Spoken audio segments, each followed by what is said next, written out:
बहुत समय पहले की बात है। राजस्थान की सूखी धरती पर बसा था एक छोटा सा गांव थोलासर। चारों ओर रेत, दूर दूर तक फैले बबूल के पेड़ और बीच में कच्चे घरों की एक पंक्ति। बारिश जहां मेहमान बनकर आती थी और ज्यादातर साल बिना आए ही लौट जाती थी। इसी गांव के आखिरी छोर पर एक टूटी फूटी झोंपड़ी थी। उसी झोंपड़ी में रहती थी रामी, एक गरीब लड़की। नमस्कार दोस्तों, आपका स्वागत है हमारे चैनल हिंदी कहानियों में। अगर आप हमारे चैनल पर नए हैं तो आप हमारे चैनल को सब्सक्राइब कीजिए और इस वीडियो को लाइक और शेयर कीजिए। कहते हैं माँ बाप बचपन में ही चल बसे थे। ना कोई सहारा, ना जमीन, ना धन, जो था बस उसका विश्वास। रामी की उम्र मुश्किल से 16 साल की थी, लेकिन उसकी आंखों में उम्र से ज़्यादा समझ थी। दिन में वह गांव के खेतों में मजदूरी करती, किसी के घर पर पानी भर देती तो किसी के जहां गोबर लेप देती। बदले में कभी एक सूखी रोटी, कभी थोड़ा सा बाजरा मिल जाता। उस दिन सूरज आग बरसा रहा था। रामी सुबह से काम की तलाश में भटक रही थी, लेकिन गांव में सबके अपने दुख थे। किसी ने उसे काम नहीं दिया। शाम होते होते उसकी झोली खाली थी। भूख से पेट में ऐंठन हो रही थी। झोंपड़ी में रखा मिट्टी का घड़ा भी लगभग सूख चुका था। रामी चुपचाप जमीन पर बैठ गई। आंखों में आंसू बहने लगे। उसकी आवाज़ कांप रही थी। आज भी खाली हाथ लौटी हूँ। अगर तूने साथ न दिया तो शायद कल सूरज देखना भी नसीब ना हो। सौतेली माँ कहती, गांव की कुलदेवी। कहा जाता है कि जो सच्चे मन से उन्हें पुकारे वह कभी खाली हाथ नहीं लौटता। रामी ने झोंपड़ी के कोने में रखा एक छोटा सा मिट्टी का दीपक उठाया। उसमें बस 2 बूंद तेल बचा था। वही तेल वह कई दिनों से संभाल कर रखी थी। उसने दीपक जलाया, सिर झुकाया और बोली, माँ, मेरे पास चढ़ावे के लिए कुछ नहीं, बस जे भूख और जे आंसू हैं। दीपक की लौ हवा में कांपने लगी। उसी समय झोंपड़ी के बाहर से किसी ने पाँव की आहट आई। रामी चौंक गई। दरवाजे पर खड़ी थी एक बुजुर्ग स्त्री। सफ़ेद वस्त्र, आंखों में अजीब सी चमक और चेहरे पर अपार शांति। बिटिया, उस स्त्री ने कहा, क्या मुझे थोड़ा पानी मिलेगा? रामी बिना सोचे समझे उठी। घड़े में मुश्किल से हाथ आधा लोटा पानी था, फिर भी उसने वही पानी माँ के हाथों में थमा दिया। माँ, मेरे पास बस इतना ही है, बुजुर्ग स्त्री मुस्कुराई। जब खुद भूखी होकर भी कोई देता है तो देवता उसकी परीक्षा नहीं, उसकी कथा लिखते लिखते हैं। इतना कहकर वह स्त्री धीरे धीरे अंधेरे में विलीन हो गई। रामी हक्की बक्की खड़ी रह गई। तभी दीपक की लौ तेज हो उठी और झोंपड़ी महकने लगी। रामी ने कानों में एक धीमी करुण आवाज गूंजी, डर मत बेटी, मैं सौतेली हूँ, तेरा विश्वास खाली नहीं जाएगा। रामी की आंखों से आंसू रुक नहीं रहे थे। उस रात पहली बार भूखी होने के बावजूद रामी को नींद आई और उसी नींद में उसकी जिंदगी की दिशा बदलने वाली थी। उस रात रामी ने एक अद्भुत सपना देखा। उसने देखा कि वह एक विशाल पीपल के पेड़ के नीचे खड़ी है। पेड़ की जड़ें धरती में गहराई तक फैली हुई थी और उसकी शाखाएं आकाश को छू रही थी। उसी पेड़ के नीचे सौतेली माँ विराजमान थी। लाल चुनरी, चांदी सी चमकती आंखें और चेहरे पर वात्सल्य। बेटी रामी, माँ की आवाज़ गूंजती आई, तूने भूख में भी धर्म नहीं छोड़ा। ये युग स्वार्थ का है, पर तू करुणा की लो है। रामी घुटनों के बल बैठ गई। माँ, मुझे कुछ नहीं चाहिए, बस इतना कि मेरी भूख किसी और की भूख ना बने। माँ मुस्कुराई। जो कम में संतोष रखता है वही सबसे बड़ा धनवान होता है, पर वह तेरा समय है परीक्षा का। सौतेली माँ ने अपने हाथ से धरती को स्पर्श किया। कल सूरज निकलते ही तू जिस रास्ते से भी काम की तलाश में जाएंगी, वहाँ तुझे 3 अवसर मिलेंगे। पहले में तुझे लालच मिलेगा, दूसरे में भय और तीसरे में अपमान। अगर तू तीनों में अपना धर्म न छोड़े तो तेरा भाग्य बदल जाएगा। ये कहकर माँ ने रामी के माथे पर हाथ फेर रखा। अचानक रामी की नींद खुल गई। सुबह की हल्की रोशनी झोंपड़ी में फैल रही थी। सबसे पहले उसकी नज़र कल रात जले दीपक पर पड़ी। दीपक अब भी बुझा नहीं था और उसके पास रखा था बाजरे का भरा कटोरा। रामी की आंखें भर आई। उसने माथा जमीन से लगाया। जय सौतेली माँ। रामी कटोरा वही छोड़कर काम की तलाश में निकल पड़ी। गांव के सेठ धनराज के घर पर आज अनाज की सफाई हो रही थी। काम चाहिए? सेठ ने पूछा। हाँ, रामी ने सिर झुकाकर कहा। सेठ ने उसे अलग कोठरी में बुलाया। दरवाज़ा बंद करते हुए बोला, अगर तू मेरी बात मान ले तो तुझे 1 महीने का अनाज मिल जाएगा। रामी का शरीर कांप उठा। उसे माँ के शब्द याद आए। लालच। उसने सीधी नज़र से सेठ को देखा। सेठ जी, भूख शरीर की होती है। अगर आत्मा को बेच दूं तो पेट भरकर भी भूखी रहूंगी। वह बिना रुके बाहर निकल आई। दोपहर को वह गांव के बाहर खेतों की ओर गई। वहां एक ठाकुर की फसल जल चुकी थी। गुस्से में ठाकुर मजदूरों को डांट रहा था। जो आज काम नहीं करेगा उसे गांव से निकाल दूंगा। रामी आगे बढ़ी। मैं काम कर लूंगी। ठाकुर ने उसे डराने की कोशिश की। जानती हैं, अगर हाथ रुका तो क्या होगा? रामी ने मिट्टी उठाई और बोली। मिट्टी से डरकर जो पीछे हटे वह कभी फसल नहीं उगाता। ठाकुर चुप हो गया। शाम को वह गांव के कुएं पर पहुंची। वहां औरतें पानी भर रही थी। किसी ने उसे धक्का दे दिया। अरे हट भिखारन। रामी गिर पड़ी। गड्ढे से पानी बह गया। सब हंसने लगे। उसके कानों में सौतेली माँ की बात गूंजी। अपमान। रामी उठी, कपड़े झांटे और साध स्वर से बोली, अगर मुझे गिरने से तुम्हारा अहंकार खड़ा रहता है तो मेरा गिरना भी पूजा है। पूरा कुआं सन्नाटे से डूब गया। जैसे ही सूरज अस्त हुआ, आसमान में बादल गरजने लगे। महीनों बाद गांव में बारिश खूब फैल गई। रामी के हृदय से एक अजीब सी शांति थी। उसे पता चल गया था परीक्षा पूरी हुई, लेकिन असली परिवर्तन अभी बाकी था।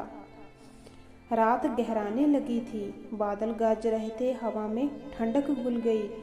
गांव थोलासर के लोग अपने अपने घरों से बाहर निकल आए। महीनों बाद आसमान ऐसा लगा मानो बरसने को तैयार हो। और तभी पहली बूंद गिरी, फिर दूसरी, फिर जैसे आकाश ने अपने द्वार खोल दिए। गांव में शोर मच गया। बच्चे नाचने लगे। बूढ़ों की आंखों में आंसू आ गए। जिन खेतों में दरारें पड़ गई थी वह मिट्टी फिर से सांस लेने लगी। सब एक दूसरे से कहने लगे, इतनी अचानक बारिश, ये कोई साधारण बात नहीं। उसी रात रामी अपनी झोंपड़ी में चुपचाप बैठी थी। बाहर बारिश हो रही थी और अंदर उसका मन किसी अनजाने डर और श्रद्धा से भरा हुआ था। तभी उसे लगा कोई पुकार रहा हो। रामी वह उठी, झोंपड़ी के बाहर निकली। बारिश थम चुकी थी। सामने वही पुराना पीपल का पेड़ दिखाई दिया। वहां उसने सपने में सौतेली माँ को देखा था। पीपल के नीचे एक तेज प्रकाश फैल रहा था। रामी के कदम आगे बढ़ गए। प्रकाश के बीच सौतेली माँ विराजमान थी। इस बार उसका स्वर गंभीर था। बेटी, माँ बोली, तूने परीक्षा पास कर ली। अब समय है गांव को सच देखें। रामी घबरा गई। माँ, मैं तो साधारण सी लड़की हूँ, मैं क्या करूँगी? माँ ने धरती की ओर इशारा किया। जहाँ तेरा अपमान हुआ था, जहाँ लालच दिखाया गया था, जहाँ भय ने राज किया, वहीं मेरा न्याय प्रकट होगा। अगली सुबह गांव में हड़कंप मच गया। सेठ धनराज के गोदाम का अनाज छड़ चुका था। कीड़े लग गए थे। वह रोता हुआ गांव के चौक पर बैठा था। वे कैसे हुआ? मैंने तो सब संभाल कर रखा था। तभी उसकी नज़र रामी पर पड़ी। उसे याद आ गया वह बंद कमरा, उसकी नीच सोच और रामी का साफ इनकार। सेठ ने हाथ कांपने लगे। वह रामी के पैरों में गिर पड़ा। मुझे माफ़ कर दे बेटी, मेरी नीयत ने मुझे लूटा। रामी ने बस इतना कहा, माफ़ी माँ से मांगो, मैं तो बस उसकी सीख पर चली थी। दूसरी ओर ठाकुर के खेतों में वही फसल लहरा रही थी जो जल चुकी थी। लोग हैरान थे। ठाकुर खुद रामी के पास आया। उसके चेहरे पर घमंड नहीं, लज्जा थी। मैंने डर दिखाया पर तू डरी नहीं। आज समझ आया, जो मेहनत का सम्मान करे धरती उसका साथ देती है। उसने रामी को सम्मान से प्रणाम किया। शाम को वही औरतें जिन्होंने रामी को भिखारन कहा था कुएं पर आई। वह आज कुएं का पानी सिर्फ रामी के घड़े से भरा, बाकी घड़े सूखे रह गए। औरतें डर गई, ये क्या हो रहा है। तभी गांव के पुजारी ने घोषणा की, यह सौतेली माँ का संकेत है। जिसका अपमान किया गया वही माँ की प्रिय है। सबकी आंखें रामी की ओर उठ गई। पूरा गांव पीपल के पेड़ के नीचे इकट्ठा हुआ। हवा में धूप, दीप और श्रद्धा की महक थी। पुजारी ने कहा, आज से रामी कोई साधारण लड़की नहीं, यह सौतेली माँ की सेविका है। रामी आगे आई। उसकी आंखों में अहंकार नहीं था। अगर माँ ने मुझे चुना है, उसने कहा, तो मैं ये वचन देती हूँ, इस गांव में कोई भूखा नहीं सोएगा। भीड़ में सन्नाटा सा गया। आसमान में हल्की सी गर्जना हुई, मानो सौतेली माँ ने आशीर्वाद दिया हो। लेकिन कहानी कभी खत्म नहीं हुई थी, क्योंकि जहाँ उजाला बढ़ता है वहाँ अंधकार भी आखिरी बार करता है। गांव धौलासर में अब पहले जैसा नहीं रहा था। जहाँ पहले सूनी आंखें थी, वहाँ आशा झलकने लगी थी। लोग रामी का आदर करने लगे। कोई उसे बेटी कहता, कोई बहन, कोई माँ। लेकिन उस उजाले में एक छाया होती थी। गांव के पुजारी का भतीजा कालू ये सब देख रहा था। उसे ये बात चुभ रही थी कि एक गरीब लड़की को इतना सम्मान मिल रहा है और वह पुजारी का खून पीछे रह गया। अगर यही चलता रहा, उसने सोचा, तो लोग मुझे भूल जाएंगे। कालू ने गांव में फुसफुसाहट फैलानी शुरू कर दी। क्या पता ये रामी जादू जानती हो। इतने चमत्कार ऐसे ही नहीं होते। देवी इंसान के रूप में आई हो, ये सब कहानी है।